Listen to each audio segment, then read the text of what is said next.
एक और चीज़ बताइए, जब आप बात कर रहे थे कि अभी थोड़ी देर पहले जब हम कम्युनिकेट कर रहे थे तो आपने भगवान कृष्ण और हनुमान जी का नाम लिया। मैं थोड़ा इसके ऊपर भी बात कर लेना चाहता हूँ। इनके कैरेक्टरिस्टिक्स आपको बड़े अच्छे लगते हैं। तो पहले भगवान कृष्ण की बात करते हैं। ऐसा क्या समझ में आता है, आपने जितना अभी तक उनको पढ़ा, 5 ऐसी चीज़ें जो भगवान कृष्ण की आपको लगती है कि कमाल है?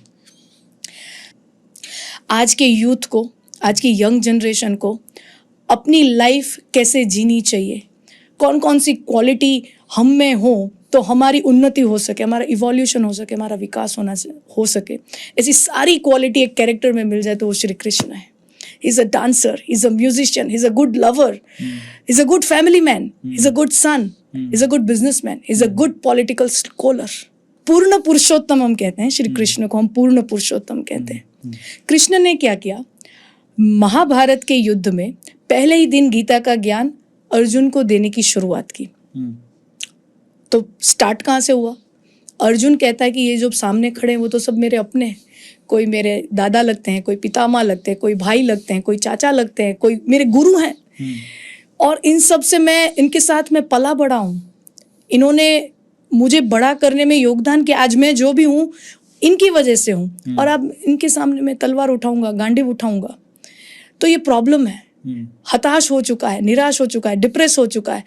तो पहले पूरे अध्याय में श्री कृष्ण अर्जुन को सिर्फ बोल नहीं देते, तुम खाली हो जाओ, तुम बोलते जाओ. पहले अध्याय में श्री कृष्ण ने कहीं भी अर्जुन को इंटरप्ट नहीं किया. पहले सामने वाले को बोलने दो.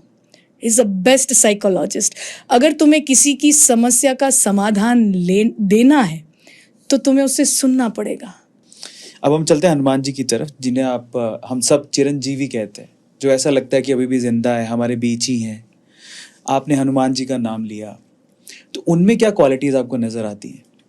हनुमान जी के प्रति हम सबको फैसिनेशन होता है या श्रद्धा होती है, वो इसलिए नहीं कि वो बहुत बड़े बलशाली थे, एक गदा में सबको खत्म कर देते थे. इतना बल था उनमें कि रावण को मारने के लिए भगवान राम को जाना नहीं पड़ता. कि जब सीता जी अशोक वाटिका में थी, जब रावण ने हरण करके लाए थे सीता जी को, तब हनुमान जी गए थे सीता जी को ढूंढने और देखा कि अशोक वन में पेड़ के नीचे सीता जी बैठी हुई हैं. जो ठान लिया होता तो हनुमान लेके आ जाते.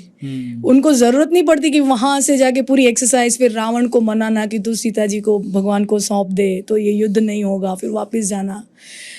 उन्होंने अपनी एक मर्यादा रखी कि जो चीज जिसको सुहाए उसी को करनी चाहिए.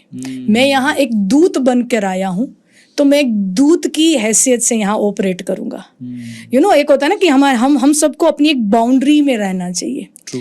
सो वो बहुत ही ब्यूटी. इतना बल होने के बाद भी एक संयम होना, अपने बल पर संयम रखना, वरना नहीं सोचते कि इसका तो मैं खत्म कर दूं रावण को. अपने आप को कंट्रोल करना.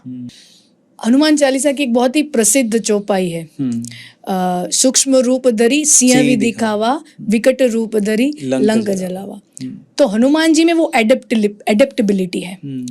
आजकल बड़े बड़े कॉर्पोरेट्स में बड़े बड़े सेमिनार्स होते हैं, बड़े बड़े मोटिवेशनल स्पीकर्स आते हैं कि हमको एजाइल रहना है, एडप्टिव रहना है, हमको चीजें लर्न, रीलर्न, अनलर्न, वापस लर्न, ये सब करना है. तो उसका सबसे बड़ा पर्सोनिफाइड कैरेक्टर है वो हनुमान जी है. वो जैसी भी सिचुएशन है उस अकॉर्डिंग अपने आप को ढाल देते थे.